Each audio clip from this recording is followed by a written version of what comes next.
Oh iya. Allahu Akbar. Tim tangkap buronan Kejaksaan Tinggi Kalimantan Barat dan Kejaksaan Negeri Sambas menangkap EM di Jakarta Barat pada Selasa 25 Oktober 2022. EM ditetapkan sebagai tersangka kasus dugaan korupsi proyek pembangunan asrama siswi dan guru serta sarana olahraga di SMP Negeri 2 Sajingan, Kabupaten Sambas tahun anggaran 2018.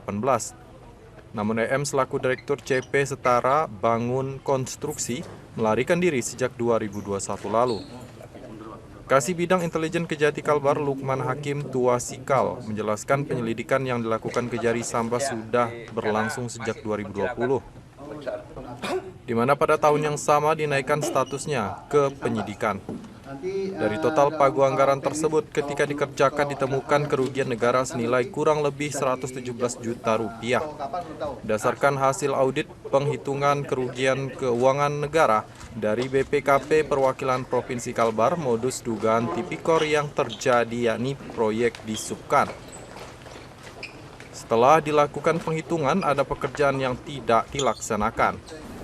Berdasarkan hasil audit, bahwa dugaan kerugian keuangan negara kurang lebih sebesar 117.270.910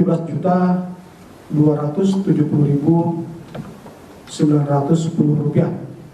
Ini berdasarkan hitungan dari BPKP Perwakilan Provinsi Kalimantan Barat. Dalam kegiatan tersebut, pelaksana kegiatan yaitu CV Setara Bangun Konstruksi yang dilaksanakan oleh tersangka selaku Direktur CV Setara Bangun Konstruksi dengan anggaran sebesar 655 juta yang bersumber dari APBN pada Direktorat Jenderal Pembangunan Daerah Tertinggal Kementerian Desa, Pembangunan Daerah Tertinggal dan Transmigrasi Republik Indonesia. Tersangka diamankan karena ketika dipanggil sebagai tersangka, yang bersangkutan tidak memenuhi panggilan sebanyak 3 kali.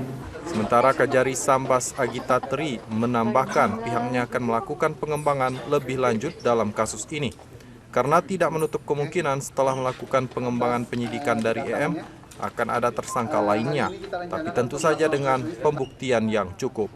Makanya itu kita agak kesulitan sewaktu mau mengembangkan karena yang utama ini belum hadir di dalam hal pemeriksaan sebagai tersangka sehingga kita belum mengembangkan. Nanti tidak menutup kemungkinan sambil segera kita limpahkan dan sambil kita jalan kalau memang ada pihak-pihak lain yang terkait pasti akan kita lakukan pendalaman dan kalau memang cukup bukti akan kita lakukan sebagai tersangka, pemeriksaan sebagai tersangka lain.